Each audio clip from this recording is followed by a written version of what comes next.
Hey there, magic makers. Today I'm going to share with you 6 magical ways to prepare your workspace or business for financial success in the new year. Stay tuned.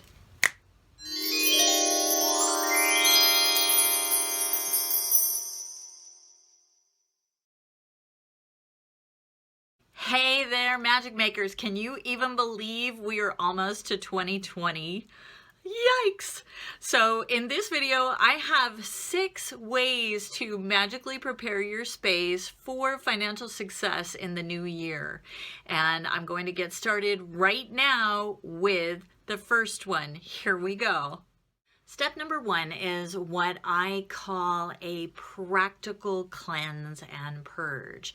So what you're going to do is go through your work area, and that includes your craft room if you're an artisan, your shop if you have a shop, your office, your workspace, your home office, wherever it is that you make the magic happen.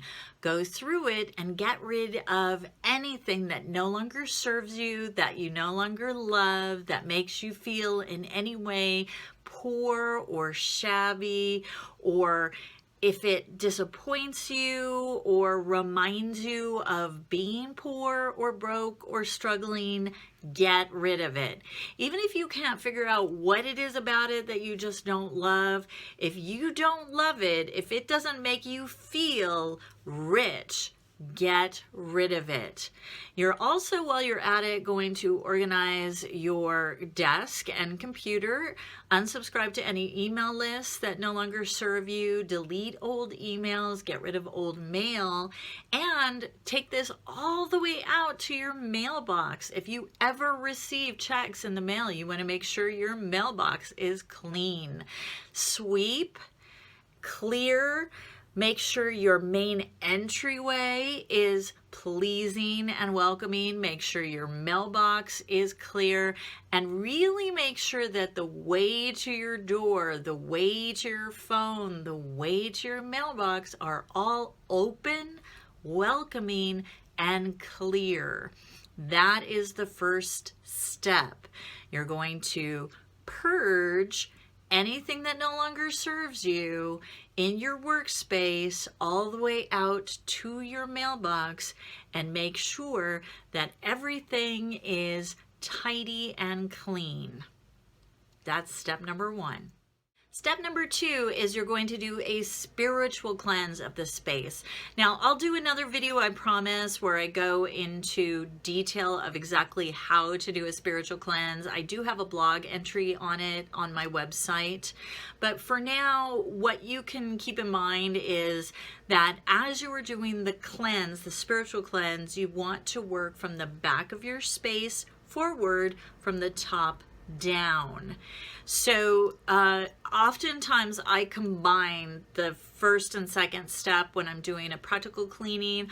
I'll use some Chinese floor wash or a little success wash, or a sort of a concoction that I mix up myself that's got a little success wash and a little money drying oil and Chinese floor wash in a bucket of water or in a spray bottle. Either way, you can also do a spiritual cleanse with burning incense and doing a smudge. You can use a sage smudge spray.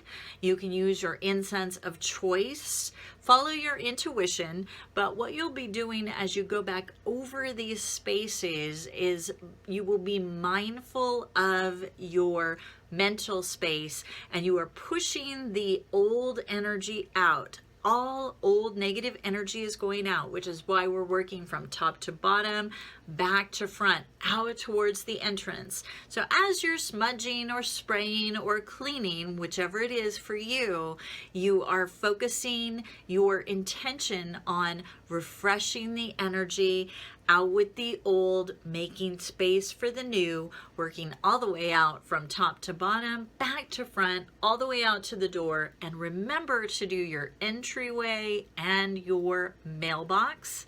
If you ever receive money via the computer, clean your computer and smudge it.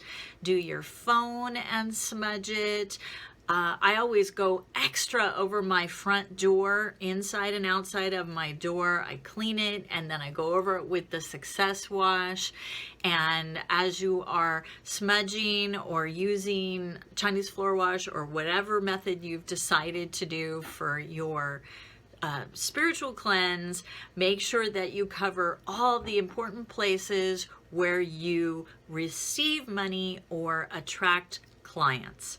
That was step number 2. Step number 3 is now you are going to do a wardrobe, purse, wallet, and vehicle cleanse and purge. What that means is this time you are going to concentrate on raising your standards. In other words, each time you look at a purse or a pair of shoes or your wallet or your tools, your jewelry, anything that you use to work in or work with, you are going to ask yourself, is this the purse and wallet of a prosperous woman? Would a successful woman be driving a car in this condition? Does this watch and jewelry say prosperity to me? When I put it on, does it make me feel rich and successful? And in that way, you are going to concentrate on raising your standards, lift your standards at the level that you can currently spend. So go through everything that you might normally wear to work, your regular purse, your regular briefcase, your regular wallet, and evaluate whether or not only is it something that you as the prosperous you would use, but have you kept it in that condition?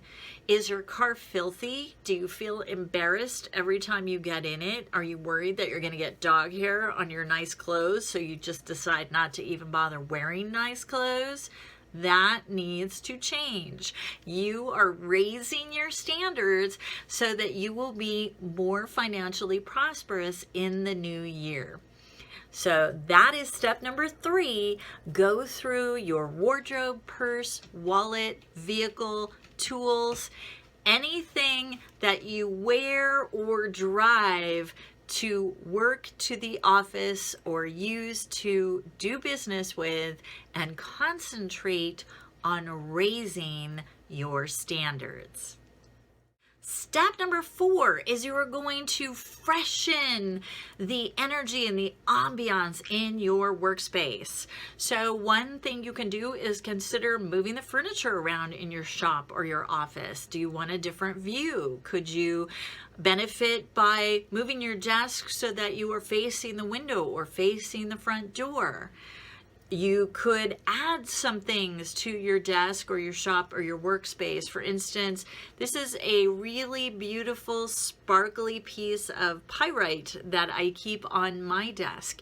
You could add some crystals and specifically choose ones that will help with prosperity or motivation or energy. You could set up a little altar, money drawing altar even, where you do business in your shop or on the corner of your desk. Do things, set up, mindfully create and set up new additions to your workspace that will add to your feelings of prosperity. It might be putting a really beautiful pillow that's also comfortable on your office chair. It might be changing the curtains. It might be creating a place where you can always have fresh flowers in your workspace. This is the time in step 4 to freshen the ambiance, raise the standards of your workspace, and add some things that make you feel prosperous and successful in these surroundings. Step number 5 is to refresh what I call your get ready routine. Now, what I mean by that is, let's say for instance, you got yourself a lovely bottle of Wealthy Way oil. This one is by Art of the Root. It's one of my favorites. Here's another one of theirs. It's called Crown of Success, also by Art of the Root. I'll include a link to them. And you tuck this away and you forget to ever use it, it's not going to do you much good. So where you want it is where you will be using it when you get ready to go to work. So for instance, I like to put oil on the soles of my feet when I'm getting ready before I put my shoes on, and I write a plus sign for plus wealth plus prosperity on the soles of my feet. So it's handy for me to keep the bottle of oil I want to use near my shoes or in the bathroom by my makeup so that I'll see it while I'm getting ready.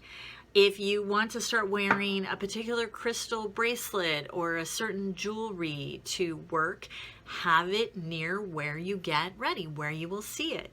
If you want to get in the habit of adding bay leaves to your shoes in the morning, keep them near your shoes. So in this step, you are going to mindfully arrange your get ready space so that it's quick and easy for you to use those extra tools, whatever motivates you. It might be having an affirmation printed out on the fridge. It might be writing "I am enough" on your bathroom mirror. It might be having some prosperity incense always at the ready next to a holder so that when you get up in the morning, you can light an incense and say your gratitudes or your affirmations. Whatever it is, set that up in this step so that it will always be easy for you to get ready with all of your favorite prosperity tools handy. Step number 6 is actually my favorite because this is one that I think a lot of women overlook, and that is you are going to take some new photos. Now, I said new. New photos. Now, before you cringe, here's my thought on that. What you want is to come up with some photos, just one or two even, that when you look at those photos, you love them. You feel rich, you feel successful, you feel prosperous in these photos. And if you don't want to hire a professional photographer, get together with a girlfriend. She probably would like some new photos too. You can use these photos in your social media, on your website. You can even put one in a beautiful frame and place it on your desk where you will see it and feel good and get an ego boost every day. And you'll want to make sure that you wear something that makes you feel wonderful. You may even need to go out and get a new outfit for your new publicity photos and put on the good jewelry, whatever makes you feel rich. You could even get your makeup done at a counter like Sephora or MAC. If you don't want to hire a professional or you don't have a friend who's a makeup artist, make it happen. You're creative. I know you can do it, ladies. And then get together with a friend. She would probably appreciate the help as well. Take pictures of each other and take a whole bunch so that you are guaranteed to get one or two that you love. And then at the end of the day, the two of you can celebrate by going to lunch, dinner, or even just drinks somewhere that, you guessed it, makes you feel rich. You will have created an entire prosperity ritual in a day, and you will be ready for a financially successful new year. Thanks for watching. If this has been helpful for you, please give me a like and a follow. And if there's something you have a question about, a witchy question, or something you'd like me to do a video on, leave your ideas in the comments. Thank you so much for watching. I'm Magical Veela. Bye.